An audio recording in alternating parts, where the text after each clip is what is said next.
We are recording. Perfect. I will now convene this meeting of the Madras Aquatic Center Recreation District Board of Directors on Wednesday, December 18th, 2024 at 6:07. We will jump right into standing and timely updates. Board members, in your packet. Okay. You have a grants report that has the status of grant applications. We did hear back from one grant we had applied for that we did not receive it.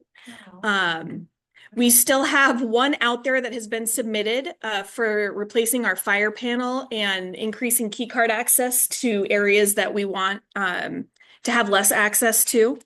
I also added a section on here because I've been researching and looking for more grants that looks at future opportunities. And so those are also noted here. And then you can see the unsuccessful applications down below. The one that we did not receive that we were notified of is the DAV Charitable Service Trust, which was something we were trying to do with the Veterans Services for Jefferson County. So we're still looking for things that we can do in partnership. But that is my grant application update. The other grant piece that I think is important to share is that the PG&E grant that was given to the county was dispersed into our LGIP accounts, which is our tax accounts, which is great because now they're earning interest in those accounts. Whereas if it came to us into our checking or savings, we would not be earning even a tenth of the interest that we earn through LGIP. So those funds have hit our account as of November. I think that's all my updates on grants and fundraising. Oh, the other fundraising thing that I will share is we had a group of fitness participants decide to write checks to the MAC to replace all the fitness equipment for our aqua fitness classes. So about $496 was donated, and we were able to buy 40, I think I don't know, Amanda, I can't remember, 20 maybe of each heavy weights and light weights that are used in the pool. And then we're also going to look at replacing some noodles too. So that was a really cool grassroots movement from our patrons. So I want to say 7 or 8 people donated to that. So yeah, it was really neat. So that is my grants and fundraising update. Sustainability update. The Board of County Commissioners met this morning in their regular meeting, and they did unanimously approve the order to create a new park and recreation district. It's the first of 3 steps that they have to take, just like we have a number of timelines and steps we have to take. Their next steps are January 22nd, there will be a public hearing. I've been told that it's probably going to be held at the PAC because they're doing a meeting with the juniors and seniors from the high school so they can see how county government works. So we thought that might be interesting. So that hearing will be on January 22nd, and then the final reading of this, and it's an ordinance that they have to approve, will be on February 12th. But that process has started for the measures. There before something was talked about. I don't know. I'm not sure. It depends on how they set up the agenda. I did reach out to Kate Zemke, our county clerk, and asked if there are any rules around board members filing for 2 different elected board positions on the same ballot. Because I had thought you couldn't do that. But the answer was yes, you can file for both districts. So for the board members whose positions are up on the current board, so that's Deanna Frank and Lynn Irvy's position, those are all 3 on the May ballot. And then all 5 positions will be on the ballot as well for the new district. So you can run for both. And I have it in an email in writing. Yes. I think those were my only updates, aside from reminding the board that we do have a special board meeting on January 7th at 6 p.m. That's the meeting where Irvy will be sworn in, and then where you'll consider the resolution approving dissolution of the district. And that will kick off some timelines and things that we get to meet. And I did do an interview with the Madras Pioneer. There are a couple misstatements and misquotes in there. I don't think, and the only substantive misquote was that we were going out for $1.1984 instead of just $1.19. So that's one misstatement. The other misstatements are more about me sounding very condescending than I would normally sound. Those are the issues with that. Central Oregon Daily came out yesterday and did a news story as well. And so it's getting out there. Can we ask for, especially Pioneer Press, to review stories before they publish them? With the issues we've had with, misinformation going out, especially numbers, I'm concerned Yeah, about the. it depends. Yeah, it depends on the reporter. Some reporters are more open than Yeah. others. I can talk to Kiva about it. Okay. Just as a note, Keith, we talked to I don't know the position, but it's the editor for the whole one that oversees it. Mhm. The position is about that because of so many times of misprints, and I feel like maybe that would be, especially with it being the election, I just think, Maybe a Tony conversation. Yeah. and just saying like that, understand, we said it really nice, but like mistakes happen, but those kind of things like Yes. ours was like completely saying the wrong country and wrong cities that weren't even cities in those countries, and it just looked like, it's, Yeah. anyway, that was like one of the final ones where we were like, and I think he would put a thing saying that would be. okay. Yeah. Yeah. What day was the swearing in? That'll be January 7th at 6 p.m. Because I know we allowed it last year for Jean to review Tuesday night, some of the stuff, so. we had free bowling. They allow free bowling. What time is bowling? 6:30. Oh, you'll be there by 6:30. It'll be really quick. Yeah. Oh, okay. Yeah, You could even zoom in from the bowling alley. What, right now, my golf scores are the same. Oh, jeez. So that January 7th special meeting is only to swear in the new. And then- And approve the dissolution resolution. But you could zoom in from whatever location you happen to be in if you wanted to do You're gonna that. do it at 6:00. Mhm. Yeah. That is my only, unless there's any other questions or discussion about sustainability election. No, we don't say I had a really good one. Proofreading. Yeah. Really close when it pertains to property taxes in the fall. So I think it's just building that relationship with the person. We're not trying to write their story. We just want the numbers correct. Yeah. Yeah. Okay, that's how I'll present it. If there is nothing else for the work session, Capital improvements and Okay. maintenance. I have a few things for you. Okay. So the board on boiler number 1 went out. The replacement is $9,400. I've approved that expense because we need that boiler working.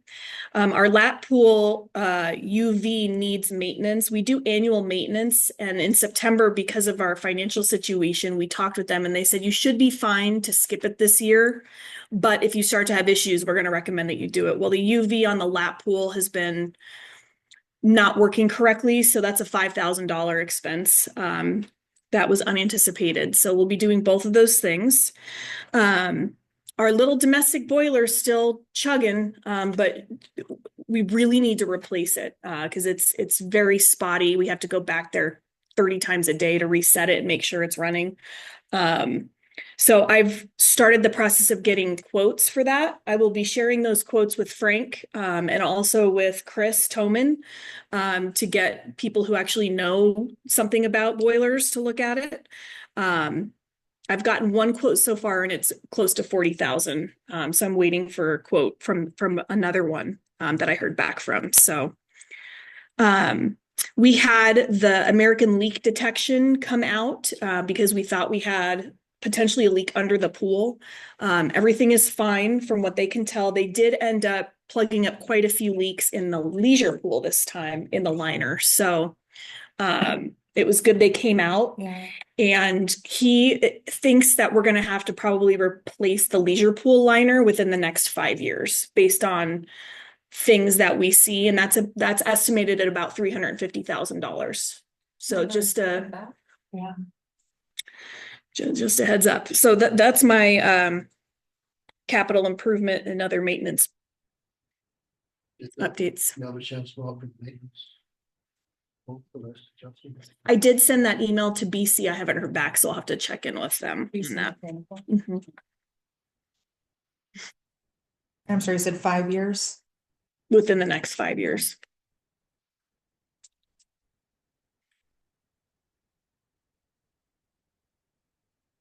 About the length of time for the pool liner on the.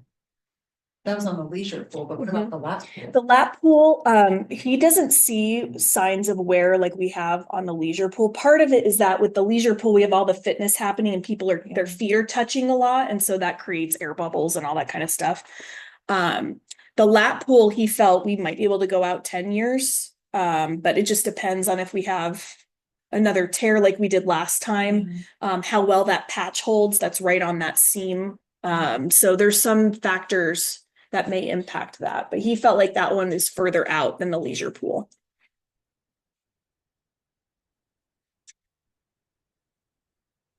I wish I had happier updates. Sorry. Yep, times, yeah. I know. Okay, Sorry. then I will adjourn the work session at 6:18. And convene the business meeting at 6:18. So roll call, Chair Seabold is present, Vice Chair Foster Drago.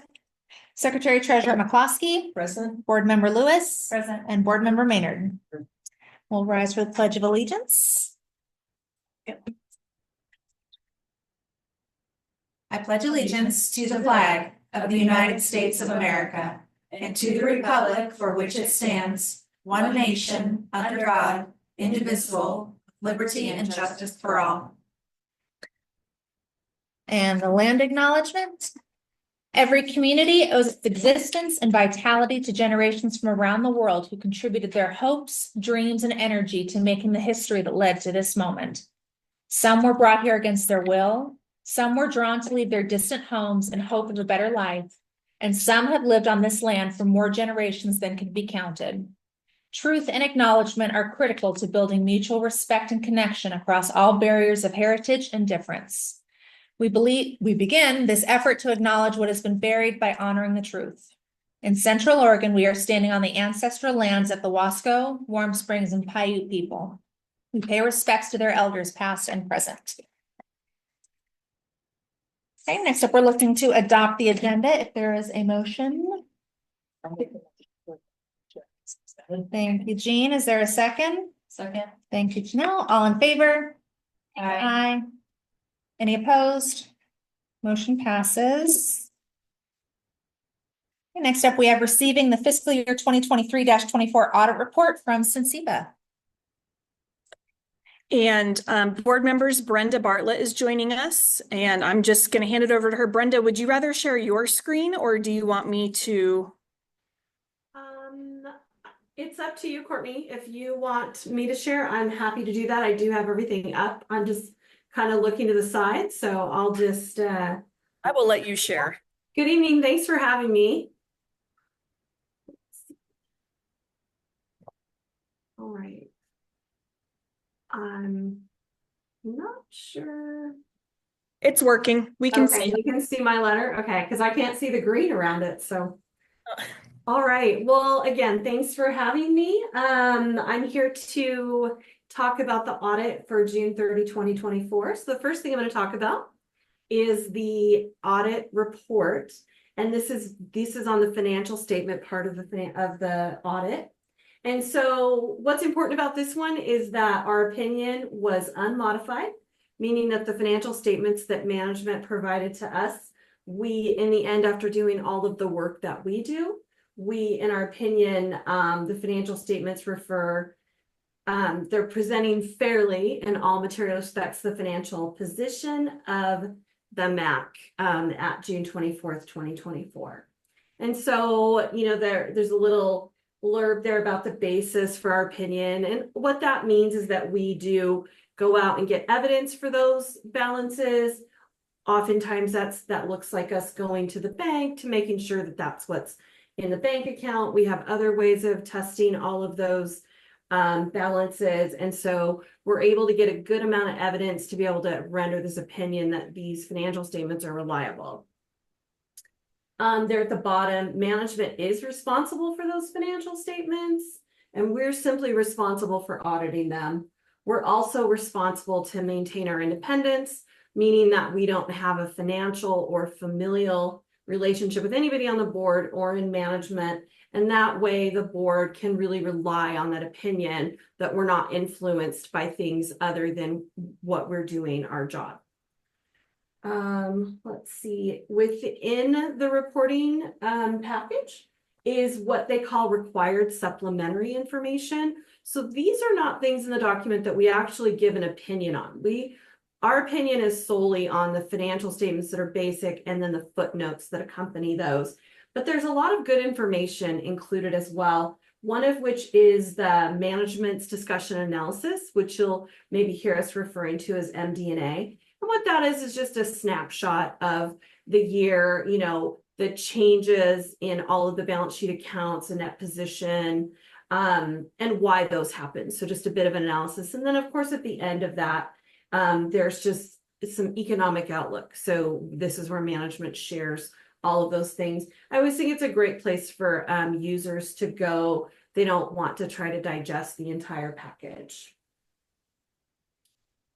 At the end here, we do, in addition to the financial statement audit that I just talked about, we are required in the state of Oregon to do some compliance audit procedures as well. And so as part of those procedures that we do, we issue an additional report on those. So I'm going to move on to that report unless anybody has any questions on this report. All right. And then move on to the back of the report. So this you'll see is the report that's required by Oregon state regulations. And there at the bottom in that bulleted list are the things that we're required to look at. So the big ones that we really look at, the most important, are probably that the budget process has been run in accordance with the state law, that no over expenditures have happened. Also, we look at what we call programs funded from outside sources.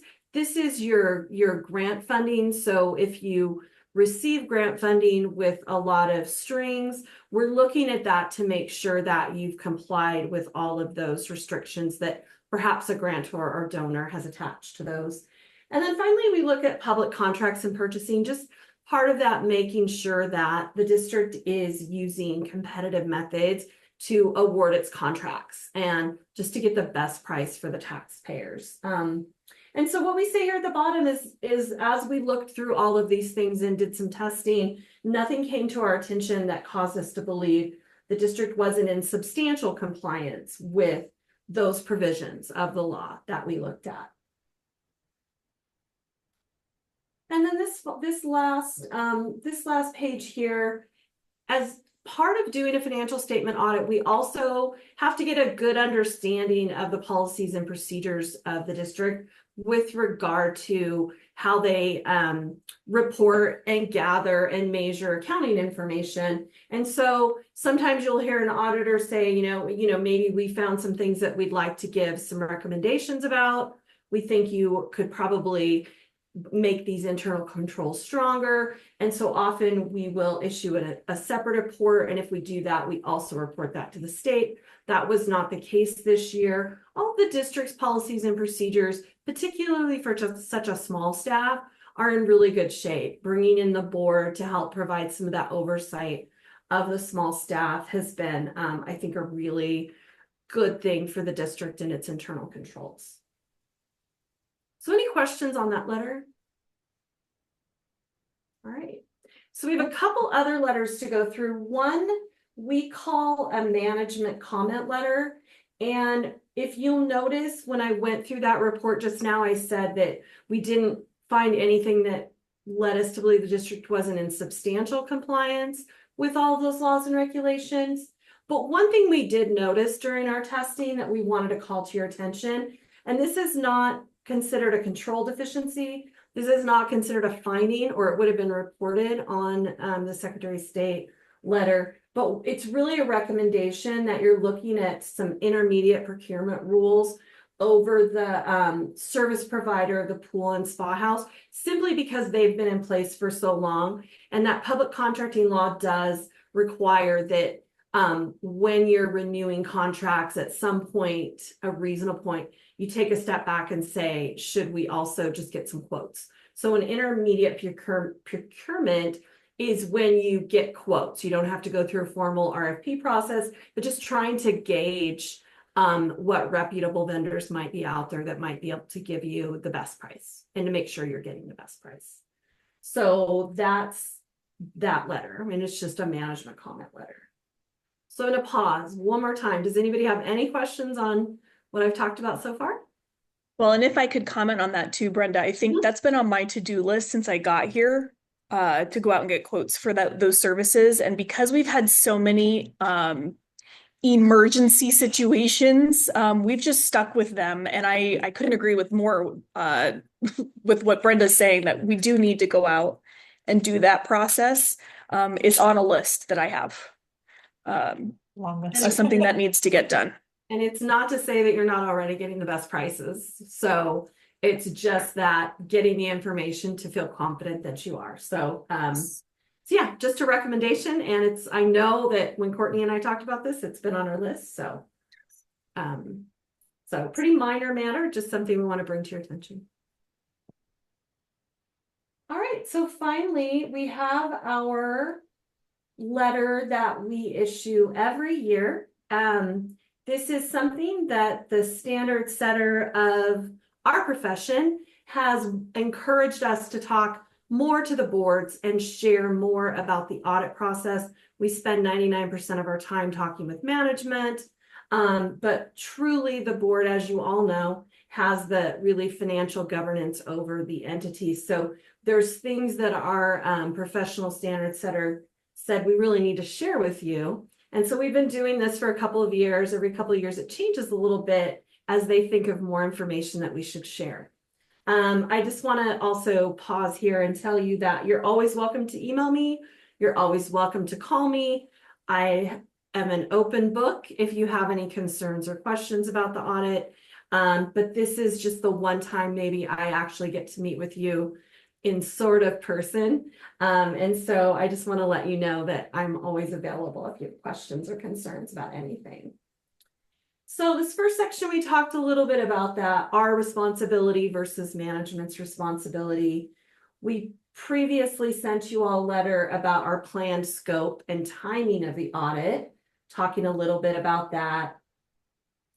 Talked already a little bit in the when I presented the report that it's very important that we comply with our ethical requirements to maintain independence, so that you have some assurance about that. So here's where we tell you that we have gone through and looked and made sure we do. We require our staff to do statements every year and look at our client list to make sure there's no relationships, financial or otherwise. We take it very seriously. Next, we talk about significant risks identified. This is new from a couple of years ago. We've always done it. It's always been something that auditors have done as we sit down and plan our audits. We think about the district itself. We think about the industry, and we think about what's going on in general in the world, and what is really important and what might be high risk for our audit every year. And so some of the things are just industry standard, and some things might change from year to year. So this first one is really an industry standard. Anytime you have a recreational facility and you're charging for services, those are your major revenues. So we're going to spend a lot of time looking at those. This year, of course, we looked a little bit more at going concern. And what going concern is that looking to make sure that the district can continue operating and management has a plan to continue those operations, beyond 12 months beyond the financial statement date. So June 30, 2025 is what we're looking at. And given everything that you all know, and I don't need to get into, that was one of the areas that we decided was one of the riskier areas. So we worked a lot, got a lot of information from Courtney, who helped us out a lot getting through those procedures. And then finally, management override of controls. This is a presumed audit risk. So everybody I talk to, I'm going to talk to about that. But what that means is that, management puts in really good processes and procedures. Like I said, the district has some really good controls for such a small staff. But there's always a risk that we're aware of and that we test for, that management could override those controls. And so that's a significant risk we always want to share with you. If we did find evidence during our testing that there perhaps was concerns about that, it'd be something that we're required to share with you. So those are the things that we spend a lot of time on in this particular audit. So next is we're really talking about just some of the accounting practices. All of the district's accounting policies are in note 1 to the financial statements. And one of the things that we look at is to make sure that the district is using appropriate accounting policies, that they're not departing from something that the standards say they should be doing. Significant estimates. We don't have a lot of significant estimates at the MAC. Probably the biggest one is that management is always estimating the useful life of assets. So maybe management buy something and you think it's going to last you 20 years. That's how you set it up. It turns out it lasts you 5 or maybe 50. And so that's an estimate that they're making based on historical knowledge and what they think, how they think it's going to be used. So that can always change. And the other thing is there's an estimate of the future obligations related to employees' accrued compensated absences. That's also an estimate. The financial statement disclosures, we talk a little bit about any that might be more significant than others. And in the current year, of course, what we are calling out to the board is that there is a disclosure that management included about the reduction in property tax collections from the PGE situation, which you're obviously aware of. And so we're just calling that out and letting you, that might be one that's more important to users than maybe some of the others. We didn't identify any significant unusual transactions, nor did we identify or suspect any fraud. We had no difficulties during the audit. We appreciate, as always, Courtney's assistance in prompt responses to our requests. We didn't have any uncorrected or corrected misstatements, no disagreements with management, and our auditor's report was not modified, as I mentioned when I talked about the audit report. And that's really probably the most important stuff in this letter. So I'm going to stop sharing and just open the floor up to if anybody has any questions. I'm seeing head shakes, no questions. Yeah, it was a pretty boring year. I mean, I know I shouldn't say that. That's true. For It us, didn't feel like it. We have enough. everything was very smooth for us. For you all, I know it's been rough, but on our end, the audit proceeded incredibly smoothly, as usual. So we appreciate that.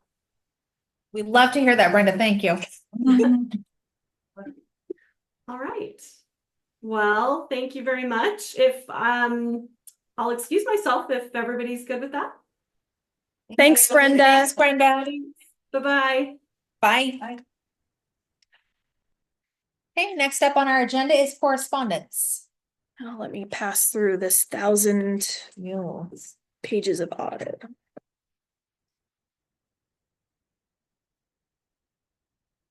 Okay, correspondence in your board packet. I included the letter we received from the employment department with our paid leave Oregon contribution rate. That has not changed for the upcoming 2025 year.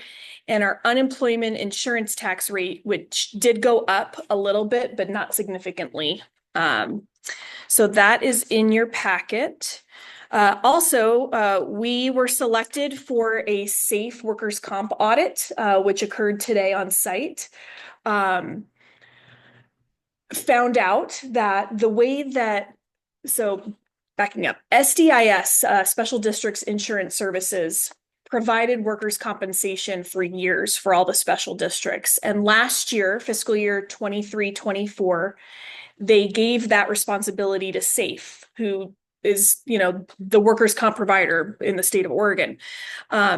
When they did the underwriting, they did it the same way they had been doing it for SDIS. And what we uncovered during the audit today, and I think he was here for about 2.5, 3 hours, is that we were not putting our staff in the correct category.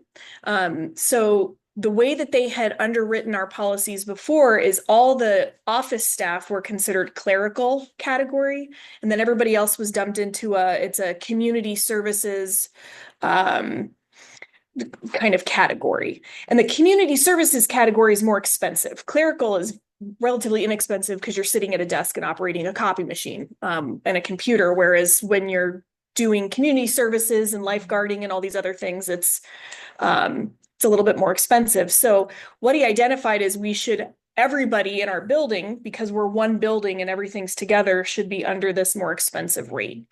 So as a result, we are probably going to get a bill for an extra $890 that we'll pay for workers' comp. The good news is it's what I estimated in the beginning for the year anyway. So when we got our bill, it was a lot less than I expected. So we're actually okay from a budgeting perspective. I learned a lot from him about how I could do a more accurate job reporting, because you can actually pull out vacation pay and overtime pay when they're calculating that, and our system doesn't do that. So we were able to come up with a method for me to be able to do it in the future. So he was actually very helpful. I learned a lot. But it was an audit today. It's been a county commission meeting, safe audit, board meeting. It's been a fun day. And then I think my last piece of correspondence is we got a Christmas card from the Madras Police Department that I will pass around. And all of our staff were like, we really need to do that. And I said, we are not sending Christmas cards this year, but maybe someday in the future. You can do website also, staff photo.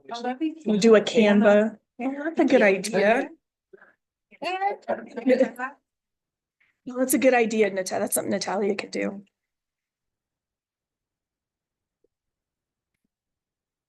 Oh, you guessed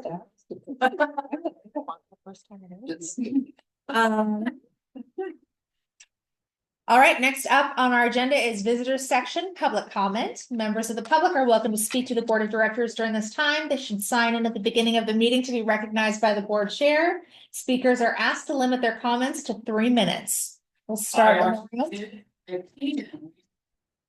But you need to talk into the Yes. microphone, please.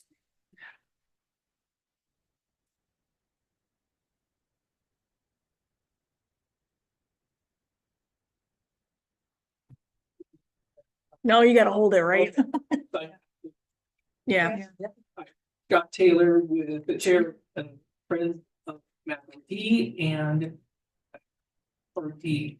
Just wanted to give you guys a little quick update on where we are. I have been sending out emails to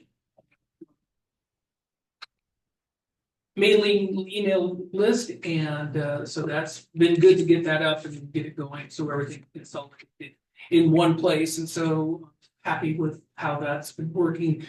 More work to do on it, but so making progress on that. Had a meeting on the I believe it was on January 6th. December. Excuse me. Thank you. I was gonna say you're almost there. Yeah. On December 6th, and due to issues that I have going on, it was a very short notice meeting, so didn't get a big turnout, which wasn't surprising to me. But like I said, had things that are been sticking up, we're keeping things up with the email so that people were aware of that. I think given between now and the 1st of January, probably not that much more will happen, at least in terms of group activities as everybody's focused on, family time and getting ready for the holidays and such, which is also to be expected. One of the things that I have been working on, though, is continuing to move forward with some of the things that will be coming up and such. And one of the things that we're going to really focus on is emphasizing the teams, which we've talked about before, the RD part of the MAC RD.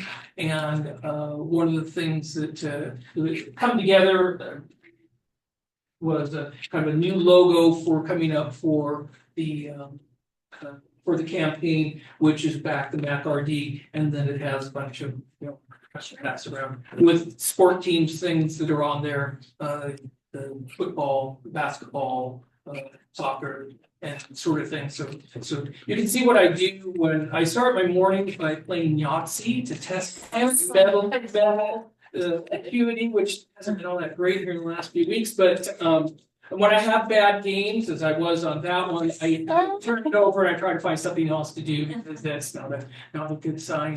But yesterday was a great day. I had 4 Yahtzees and everything else, and so it was well over 500-point game. So that always start. Well, that's fun. Morning when I like that. start. I know that thinking That's cute, strategically better games. I like that. So moving forward on those things, also we're going to be starting to start doing some fundraising, get those pieces together on there. I have been gathering costs of different things, promotional that we need to do. And so we are making progress on that. Also been communicating with some other people that have reached out to me, which has been great. So that's good as well. So there's lots of things going on in the background, and gearing up for the first of the year so we can get things started. So thank you. Thank you. I also suggested that he have Brandon Searcy. Oh, That's a good that idea. come to life. It's a good idea. Yeah, and anyway, thank you. Thank you. Is there anyone online?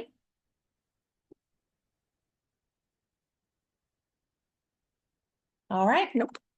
Then we will move on to financial reports. Amanda said nope.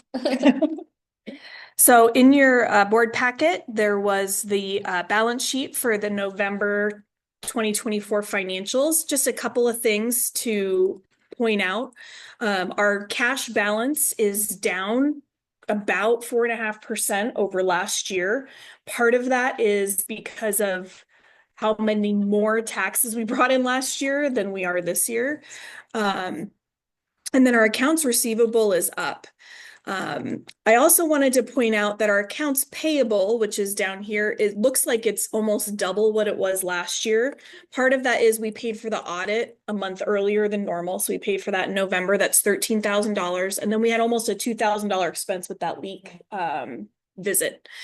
Credit cards is a little bit higher just because we paid for life insurance with our credit card. For some reason, our bank is rejecting all of the auto withdrawals. So we're going to be paying it with our credit card. There's no fees or anything associated with that. And then we also renewed our ORPA membership, the Oregon Recreation Association. So that's included there. Do we get any rewards for our credit card? I don't remember. No. No, it's a government card. There's no interest as long as we pay it off. No, pretty basic.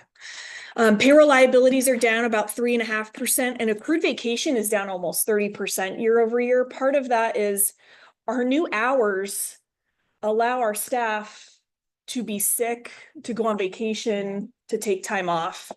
And it was never more apparent to me than it was last week when Shauna was out for surgery. Peyton got really sick. I was supposed to be out doing parent club things at the elementary school, and everything still operated beautifully. I had to come quite a few times to do some things, but overall it still operated well, and nobody had to put in a 15-hour day to make that happen. So for me, we have right-sized our hours to our staffing. And it allows people to do things. So, that's our balance sheet. Then when you look at our profit and loss statement, I have a few notes that I wanted to share on November. Property taxes, despite being lower, still came in higher than what I thought they would in November. Part of that is the PG&E grant allocation is included in there.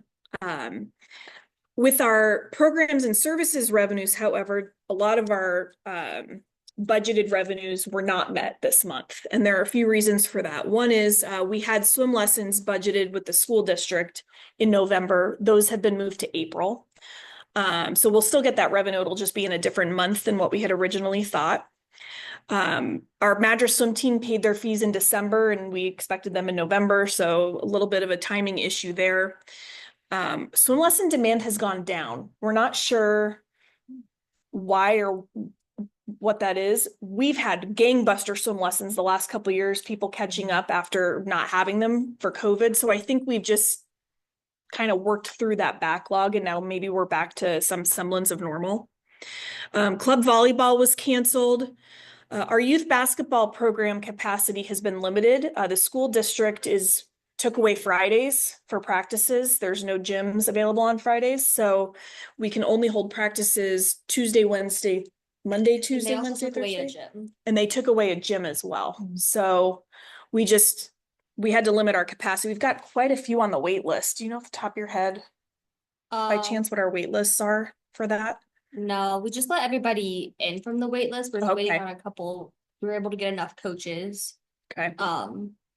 So some teams will have to share gym space, but I think it's honestly as a coach, totally fine to like share, and then you can also like practice a little scrimmage afterwards. can you share that philosophy with all the other coaches? Yeah, we get feedback.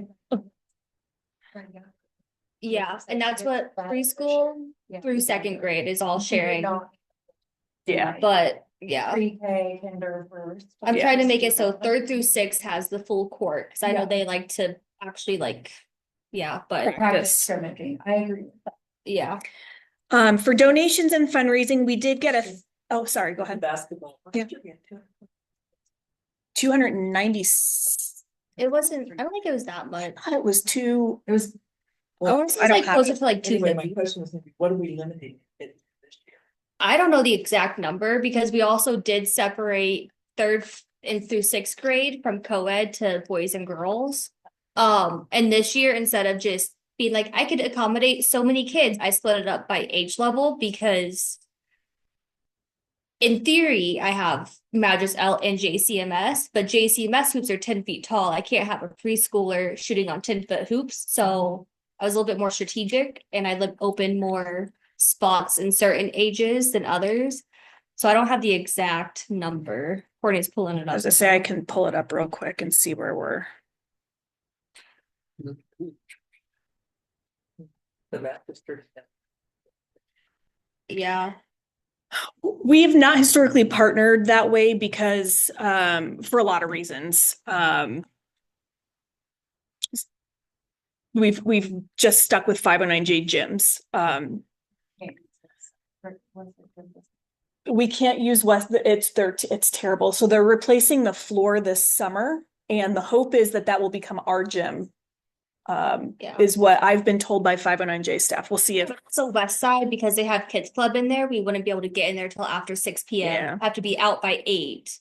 So if I would have to choose between Madras L having it 4 to 8 or Bridges 6 to 8, I'm gonna choose Madras L. And also I don't want to staff somebody for 2 hours. Yeah, we have Madras and Metolius for practices, and then Madras L and JCMS for games. oh, are they closed now, Shauna? Yeah, they are. So we have 3 on the wait list still. 33. Oh, I can't do this math right now in my head.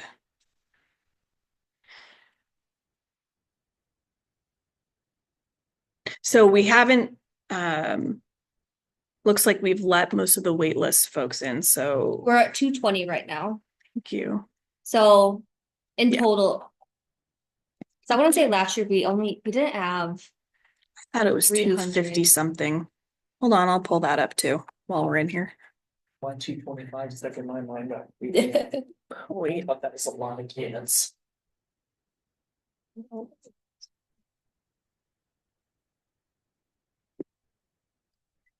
you do the math that quick if I pull it up?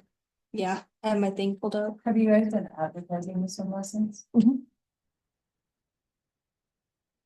Last year we had 265. I was gonna say it was over 250. Yeah. Are they offered at different hours than they were previously? Is that maybe? No, I mean, it's always been that 3:30 to 5 time frame. I think part of it is families make choices, right? I mean, like my kids have dance 2 nights a week. They can't do other things on those nights. And I think that that's part of what's happening as well. Let me go back to. We got a $3,000 general donation, and then I already talked about the patrons donating for aerobics equipment. And overall, our total income was 105% of budget for the month of November. Personnel was at 93% of budget. We are missing some utility bills for this month because they didn't get here soon enough. But our materials and services was at 60% of budget. So overall, we brought in 105% of budget and spent 75% of budget. So that is that. And then board members, I'm so sorry, I forgot to include in your board packet the the Jason analysis. So that is in your packet, but I do want to point out, I included the debt services fund because I wanted to show you where we're at as of the end of November, because remember this year we budgeted that we may have to transfer money from the general fund to cover the final payment. And based on my estimates, we're probably going to have to transfer about 28,700, depending on what happens with interest, because we have over close to $700,000 sitting in that LGIP account. Interest may come in enough to kind of buy down that 28,000. Because this payment isn't due until the end of June, we've got some time. So I did reach out to our tax collector today just to find out, because with me looking at it, it looks like our collection rate is lower than normal.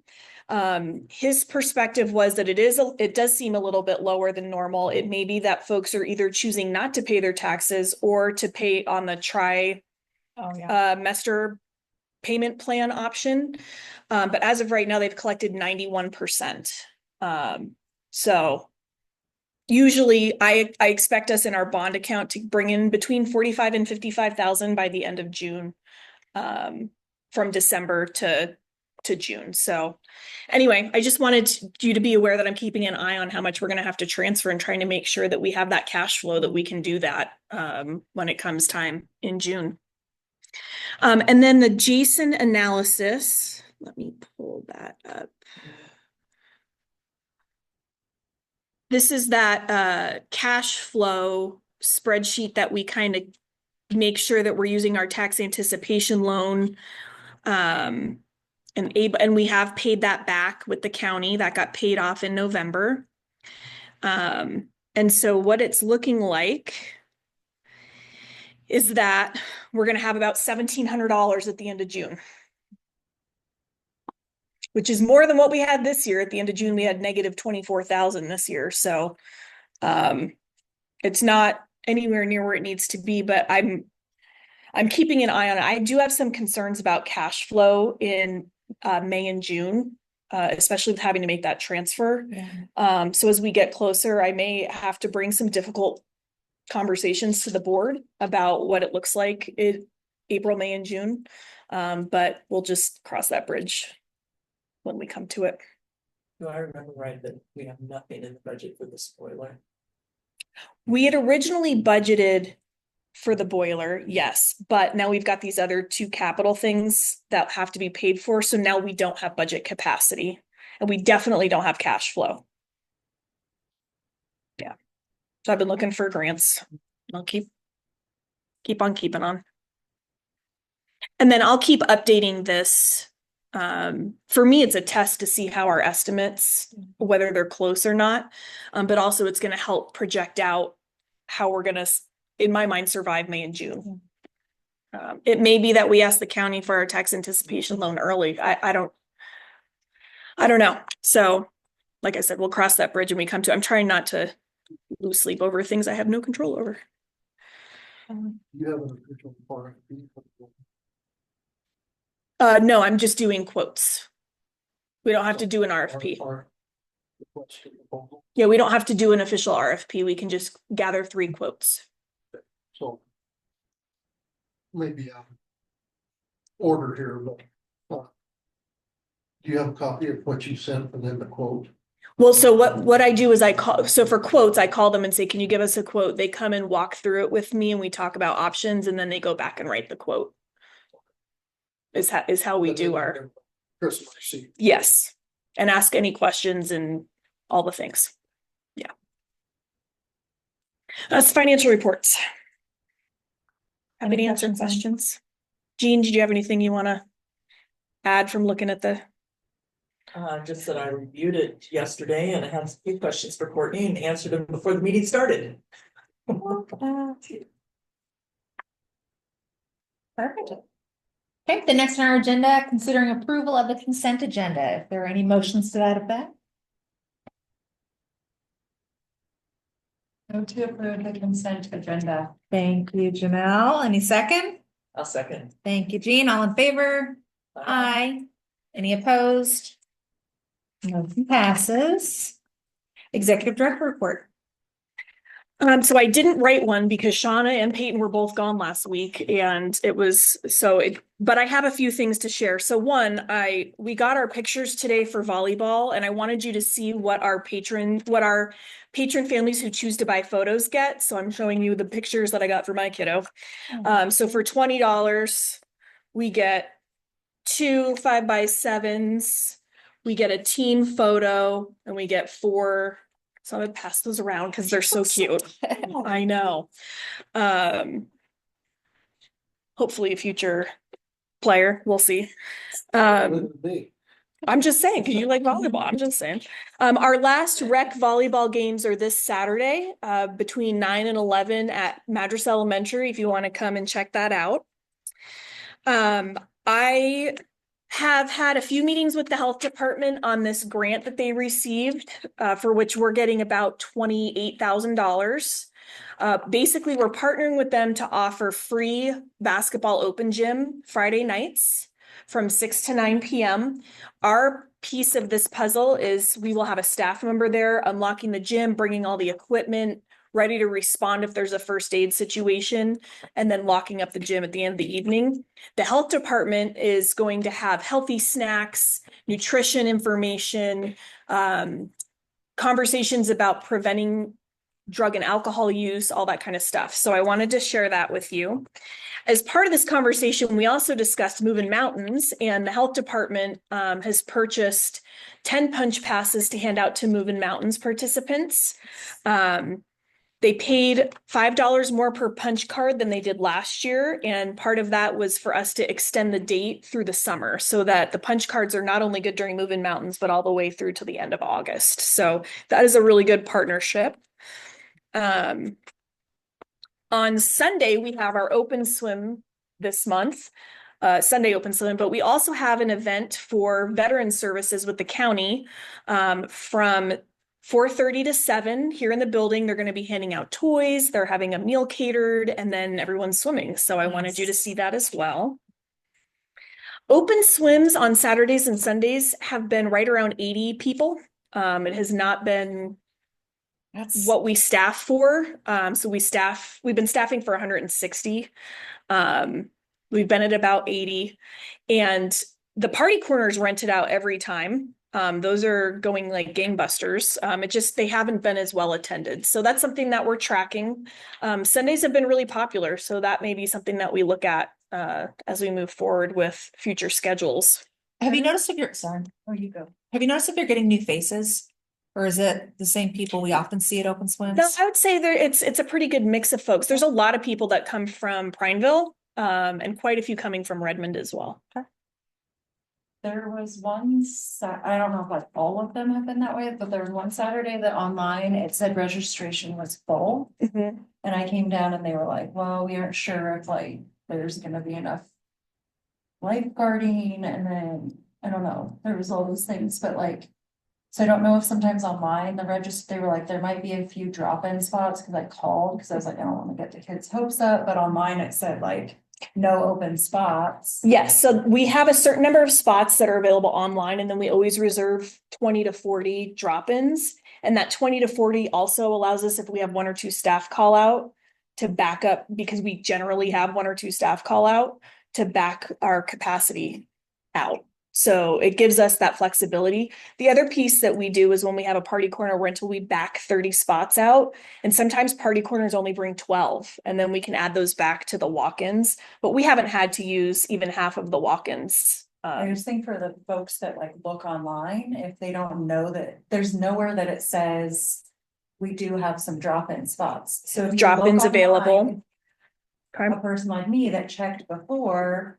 I would just think, oh, there's not room, I'm not gonna bother driving there, especially if you're coming from, like, most of my friends in Bend reserve online ahead. Before they drive, and so. That's a little tricky, at least. We for can me, make it's a sure little that off-putting. It says that on there, that drop and walk-in spots are generally available. So I. Well, I could experience the same thing. I reserved a spot online and it said it was the last spot available. And so as it turned out, granddaughter couldn't go, so I called and I said, hey, I'm turning this spot back. But I was like, Janelle, I thought, well, it's full. Yeah. Yeah, there's no other, yeah. Okay, And it. we'll take I a think look it at ended that. up being a day where like. Yeah, not everyone showed up, and so there wasn't that many people in. And I was like, dang, like. Well, and it may, like you said, it may be because we had staff call out. I mean, there could be a number of factors. But we can definitely make sure that it's clear that we do have walk-in spots generally available. I think that was everything on my executive director report. I'm happy to answer questions if anybody has anything. Okay, then we will move on to board member highlights. Anyone want to start this off? I have a couple things. Perfect. So, the Elks held a free throw contest.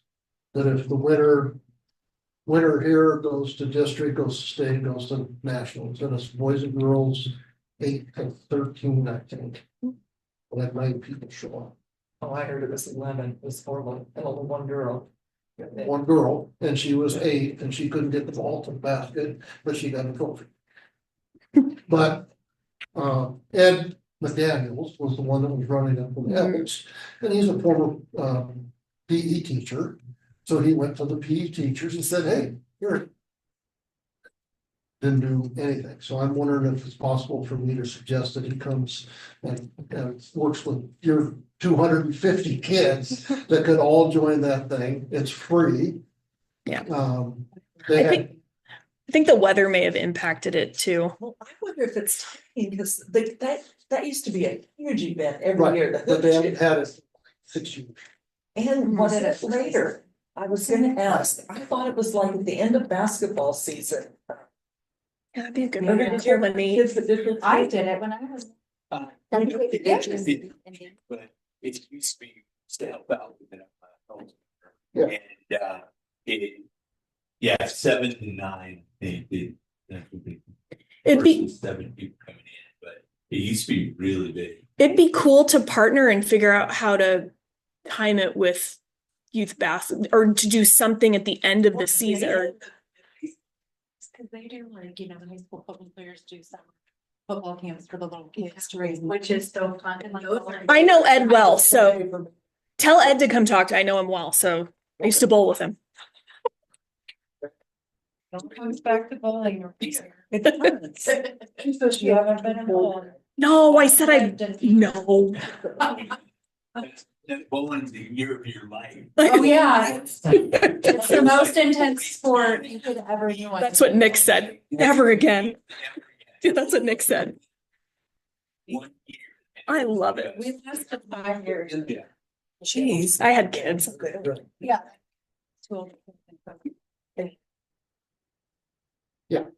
That would be the same. It's interesting to me, I don't know how interesting it'll be to you guys, but I had Courtney get a sequence of operation for our control systems for the heating and air conditioning and pool and pumps. And it's actually a very sophisticated system that I don't know if we're using to its full Or not. capacity. So one of the things they have is predictive cooling. So it's tied into the National Weather Service. And if the day is going to be 95 degrees and the night's going to be 60, they open everything up at night and pre-cool the building down to 60. And then use all that free cooling to keep the building. Interesting. So do you know if we still have that hooked up? I don't. Okay. We don't have anyone on our team that knows how to use the system beyond responding to an issue. Well, and some of that stuff I think they put in, but didn't hook it all up at the beginning. Yeah. When Chris dove into a lot of that a Well, long time ago. So this is the sequence of operations from Climate Tech. And if they didn't hook it up, they should hold it. And the next thing I'm gonna ask for is a balancing report.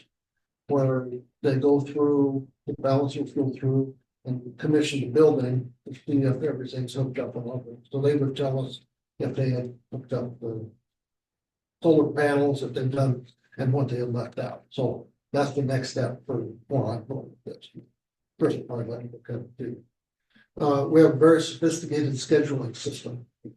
We can then occupied and unoccupied times. We do that. Do that. Yep. So the other part of that is when we had our event here, the Mac Bash. Mhm. We should have been able to cool the building out there to a comfortable temperature by opening the outside air and. Anyway, we should have been able to do that, but if nobody knows how to operate the system. Well, I know how to do that, but we don't do that because of evaporation and impacts to other parts of the system, but that's. Okay. That's a Well, for different now- conversation. So, any have the ability. To do free cooling at almost any time. So if I don't know, what is the temperature that they want? Let's see, the set point for the natatorium is 82 to 87 degrees. We have a 6-degree set point. With a humidity of at least 30%.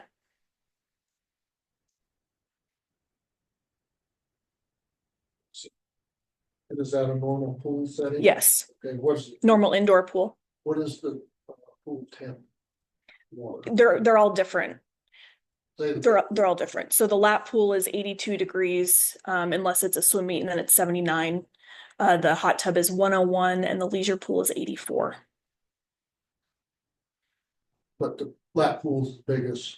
Biggest body of water, yeah. So that- Yeah, there's all the monitoring points are very sophisticated. Yeah. There's a lot that can be dealt with, but that's what I like to, what's going on, I think we can do a few things to help. One of the things we can do is do some research, maybe, on vapor pressure. Which helps keep the building from, the pool from evaporating or getting very humid. Sometimes when you come in the front door, it's very hard to open the door. So that's the differential pressure between the inside and the outside, which keeps the water from evaporating. Yeah. So we could change that a little bit, maybe make temperatures a little different, but that would be something that we'd have to put some study in before that's something. Yeah. Anyway. We have a good system. The other thing is when we do the boiler quote, we need to make sure that the current boilers are correctly interfaced with the existing interface. Yep. That's the move. Thank you. Yeah, I was gonna say the doors, I thought it was just me getting old because I'm No. immersed and opening those doors. If you allow one door to shut, the other door opens just fine. Yeah. It's when both of them are open. It probably blows this door here by the, Oh, it's my office door that yeah. whacks people. So if you open both those, one of those doors will either blow open. So. it's common.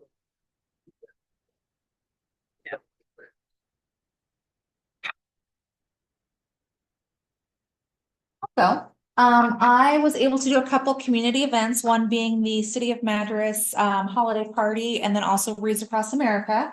And met some people and was able to talk about what a wonderful facility we've got, how amazing our programming is. So that was a lot of fun. And I also got to chat with our newest incoming board member, which was wonderful, and so thrilled that Irby will be joining us. And last highlight, I'll go. Do you want to go last though? No, I'm not. Oh. I can find it just the Metolius meeting. It was how that went, despite that it maybe didn't follow all protocol. It was really cool how many patrons came prepared to talk, came with, dressed up, ready to roll, notes, all the things, and it was just, I thought that was so neat to see, and it just really reminded me that I think had we had more time the last round, with a lot more supportive patrons and just being able to have, now that the friends are getting all rounded up, it's just, I think, gonna be such a different experience this time than last, with how much support is already, I think there was there 12 or 14 people at the Metolius meeting? Which is a lot. Which, In support of the map. And 3 point different property. So I just thought, to me, that made me so optimistic, and I feel like it was a really nice last thing to attend, to see that for the support that I think the community will have for this next election. Some of them were disappointed they didn't get up and speak. Like they came totally prepared, like no card, like some type of notes. Yeah, I just thought it was a really neat thing to see, and it's neat seeing all the collaboration. Neat seeing new board members, it's all of it. I think it's gonna be really well positioned. The election. Ren had an awesome birthday party at the pool. Yeah, she had a lot of fun with all her friends. We had a pretty big group. And then we were here again last weekend for another birthday party. So it's been a lot of pool partying for our family. It's been really good. Super fun. So, and we'll probably come Sunday for nothing. Just, and Keenan keeps asking like every day when basketball's starting, so gearing up for that. Yeah.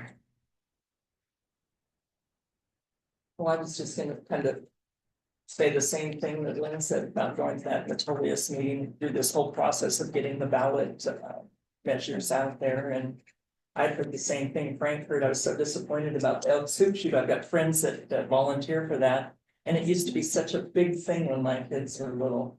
Yeah, hundreds of kids would show up for that hoop shoot contest, but as I remember, it was always later, like after the high school basketball season was done or during, because those boys would be there helping with the little kids. So yeah, Well, don't do that. yeah. Like December is just a busy time. Yeah. That and been trying to work with Frank and muddle through what urban renewal does to the taxing districts and what compression does to the taxing districts. Does that change that number to 10? The bottom line, the 10 million. That's the total for a code area. So the $10 is for government limits. It's $5 for education. So COCC, 509J. Yeah, that's then the total rate for council. Yeah, it's super confusing. Yeah, we lost what was it, 50 compression, our local option levy, 53,000. It's on one of these papers. Let's see, last year. 52 something. Yeah, $52,859 we lost to compression because we have a local option levy. Local option levies suffer compression first and foremost. That's Permanent rate levy is what every taxing district needs. Rather than, the sheriff's department has a local option levy, just like our MAC. And they suffer all of the compression. It's not spread across all the taxing districts fairly. So we need a permanent rate levy. The expense of going out for a local option levy every 2 years or 4 years, yeah. Preaching to the choir here, aren't I? Yeah. Before we adjourn, I do have one more thing that I want to say, and I want to say on behalf of the board, Lynn, thank you. We'll pass it down. Thank you for your years of service to the district, your friendship, everything that you've done. You have done so much for all of us, and you will be missed. I will miss you. It's been like so much fun and fun to get to know all of you, and it's been just like a wonderful, wonderful. I feel super proud to have been on it, and we all got to become friends. But hopefully you'll come back and visit. Yes, still gonna be Hang here. out at board meetings. Okay, well then with that, we'll adjourn the meeting at 7:17. You. And we'll